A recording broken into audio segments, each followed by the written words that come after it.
So today, I'd like to read Mesama teachings called God-Centered. How can we have a God-centered life? So please look at okay. People usually look at only the surface of things and fail to recognize the real meaning hidden deep within.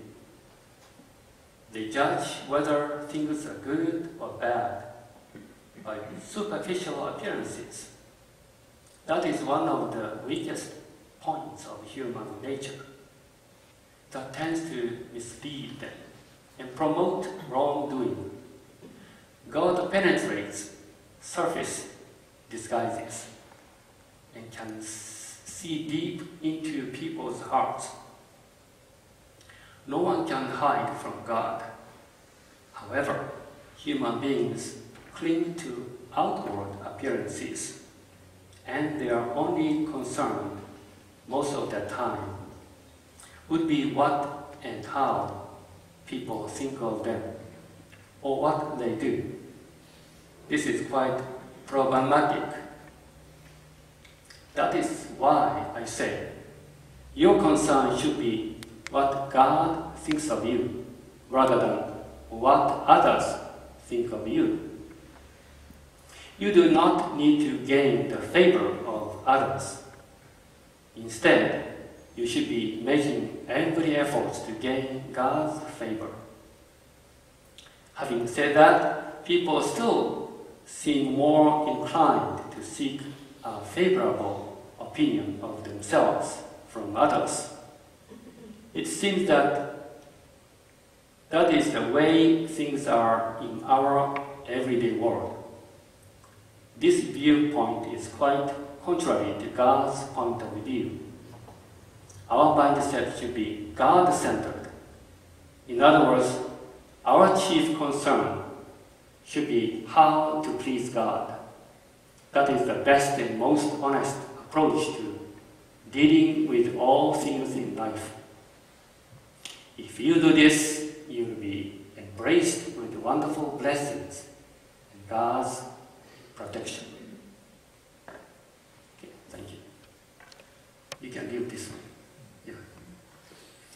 So, Mesama says Mesama says we should be concerned what God thinks of us rather than what other people think of us. So how do we know what God thinks of us? Maybe some of you here can talk to God and listen to His voices clearly. But most of us cannot. Let me think. When you are close to somebody, like somebody you love, and you have a kind of union with this person, you can feel what he or she is thinking, right? It's like one person. So if you are close to God or Mesha-sama, so close, and you can feel what God or Mesha-sama is thinking right now.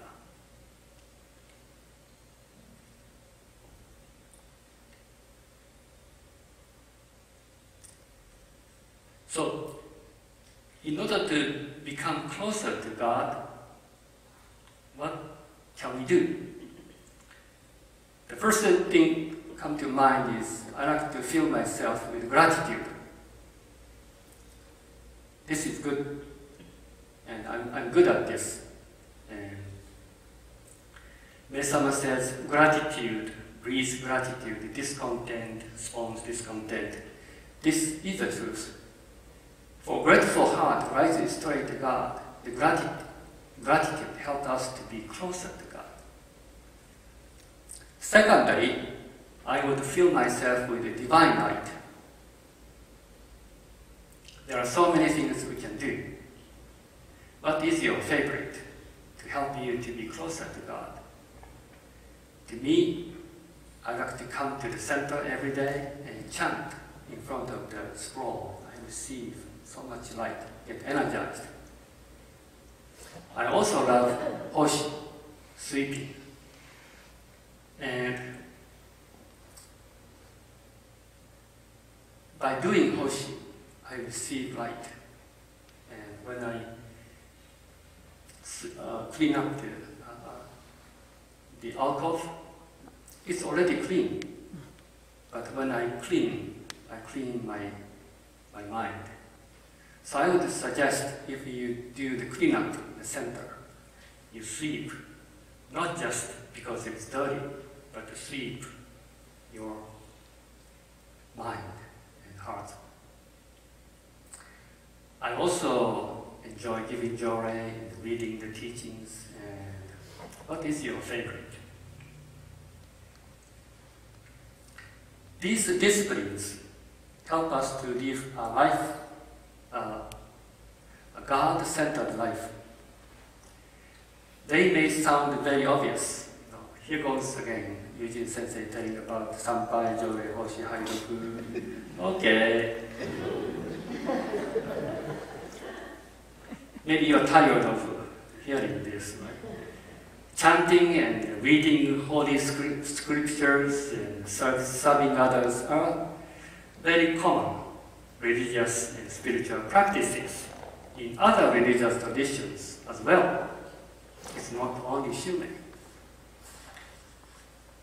But today, I'd like to invite you to look at our relationships with the people and things around us in a different way, so that we can cultivate a God-centered perspective. Not only does God dwell in the divine world, but also within us and around us. God is everywhere. Do you agree with me? Absolutely. Yes. Yes. That's what I expected. Can you feel God within you and around you? Yes. But to be honest, I cannot feel God. And you are surprised why you are standing with a black gown talking to us about God. No, I'm from the chemical engineering background. And I'm good at analyzing and measuring, calculating. But I cannot feel God, I cannot sense, but I know God is here. Like I know air is here. I cannot touch, I'm touching, but I cannot sense air. I cannot see the air, but I know if air is not here, I will die. So if God is not here, I will die. I know, I'm so grateful God is with me. After having been saved from a serious colon problem, did you hear my story of colon problem? You are new, right? But some of us, here comes again. I talk about this many times, so bear with me. I came to understand that my body is not mine. It is loaned to me. This body is loaned to me by God. Since then, I've been using my body carefully and gratefully. I'm always talking to all the cells, the organs of my body, saying, thank you very much for serving me. Please continue to serve me. I'm not ready to go to another world. So thank you for your service the last 64 years. Maybe I don't want to go another 10 years, if possible. So, and I'll talk to them all the time. And when I see my body, when I eat, when I go to the bathroom, I see God within me. Without God's permission, my body could not function. The owner of my body is not me, it's God. My divine spirit also comes from God. So this is how I see God within me. God's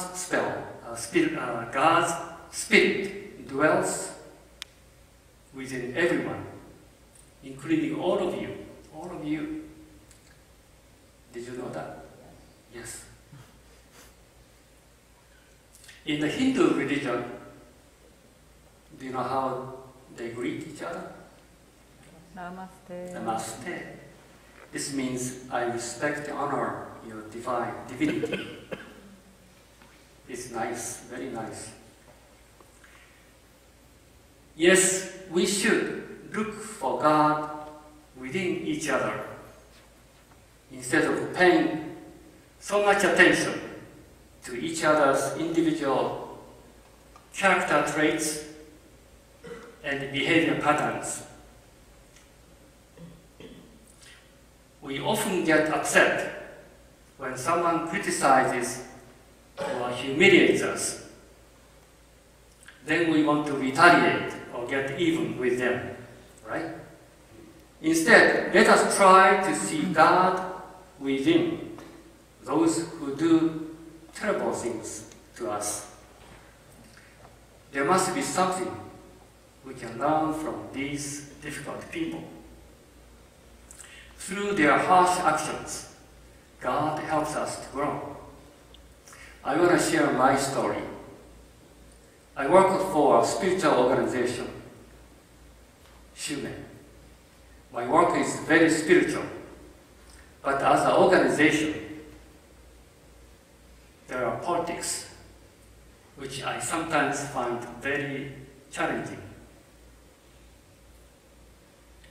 There are few senseis whom I find very difficult to deal with. One sensei particularly criticized me all the time. More than once, he humiliated me in front of many people. My pride and ego were totally invaded. I wanted to retaliate him, to get even with him. But somehow I managed to calm me down. Instead, I tried to see Meshu-sama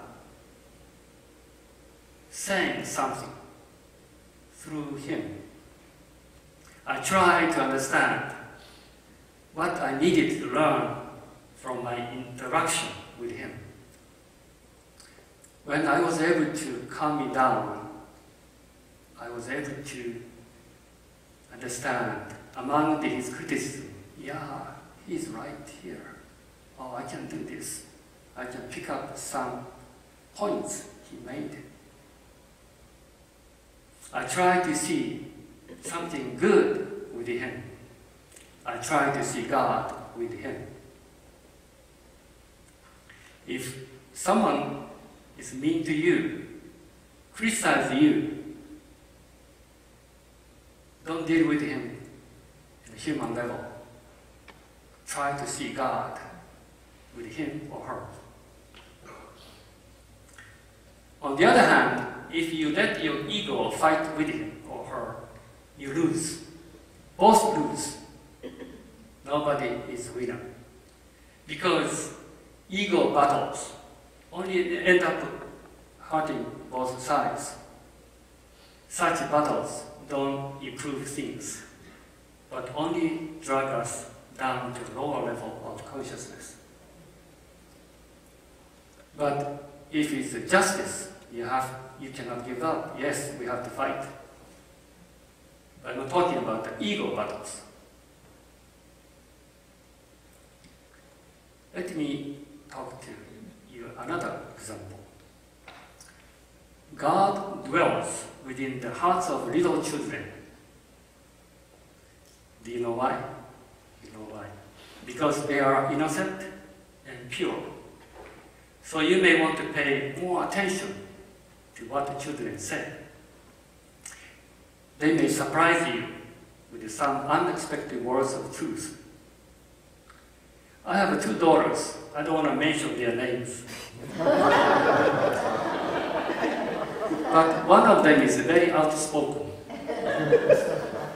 and irritates me sometimes. Recently, I had an issue.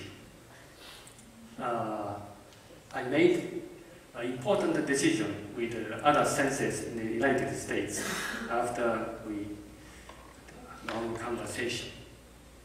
So I shared with some people, including my daughter, because she may want to say something, and then yes, she did. And she said, "Daddy, your decision is a safe one, but you're wrong." And not many members would say that to me, but I would listen. I tried to see God and Meisha-sama within her. Because she said, "I'm wrong, so what is wrong in me?" So I started soul searching. Her word helped me to have dialogues with other members who are wise. And then I got deeper and deeper. I realized this decision is not just personal. This is a statement to the whole world. And then, after the sleepless nights, in mature consideration and contemplation, and asking God and Meisha-sama, I reversed the decision. And now I'm grateful. So, I would encourage you to listen to your enemies and people who criticize you. Try not to deal with them in the surface level. Because we human beings deal things in the surface level. And today's teaching tells us to go deeper. It is up to us whether we see God in the people around us as well as within ourselves. To do so, we must look beyond the visible to the invisible, and beyond our differences to that which is common to all of us. And to hear God, we must quiet our minds and become very sensitive. God is not loud, but mostly speaks in silence. Listen more to what is being communicated in between the words rather than in the words themselves. Ask yourself what is the greatest good, not just for those whom you like, but for everyone concerned, even for those whom you don't like or who cause you trouble. Ask yourself what is the kindest way to respond to everyone you encounter. The more you do these things, the closer you will get to God, and the more you will begin to see things from a God-centered perspective. This is also the way to find deeper inner peace. I guarantee your life will become much richer and happier as a result. Thank you very much.